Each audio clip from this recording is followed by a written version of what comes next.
ডাবের জল ঢেলে নিচ্ছি। ড্রাই ফাস্টিংয়ের পর একটা শরবত শেয়ার করবো আপনাদের সাথে।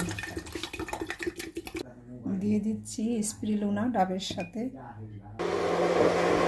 দিয়ে দিচ্ছি মধু, এবার দিয়ে দিলাম পিঙ্ক সল্ট। এবার এটা একটু ব্লেন্ড করে দিই।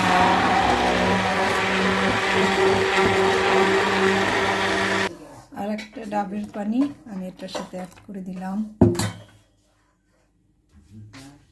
আমাদের যেহেতু লোক সংখ্যা বেশি, 2টা ডাবে হবে না, তাই পানি দিয়ে পরিপূর্ণ করে নিলাম। এবার আমি সবার জন্য পরিবেশন করব। এবার আমি আস্তে আস্তে ঢেলে নিচ্ছি। ঢেলে নিচ্ছি শরবতগুলো।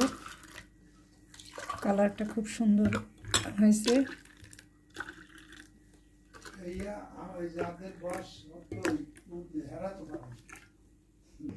এখানে হচ্ছে সবজা সিড, আমি এর মধ্যে সবজা সিড দিয়ে দিব। সবজা সিড দিয়ে ব্লেন্ড করলে সেটা আসলে এত খারাপ হয় যে খেতে ভালো লাগে না, তাই আমি কখনোই সবজা সিড দিয়ে ব্লেন্ড করি না।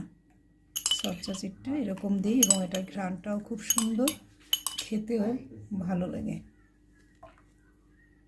আর এর সাথে দেব হচ্ছে কাতিরা গাম। কাতিরা গাম তিতির শরবতে খেতে চায় না, ওকে শরবতে দেবো না, ওকে আমি অন্য খাবারের সাথে দিই। এটা এক ধরনের উদ্ভিদের রেজিন।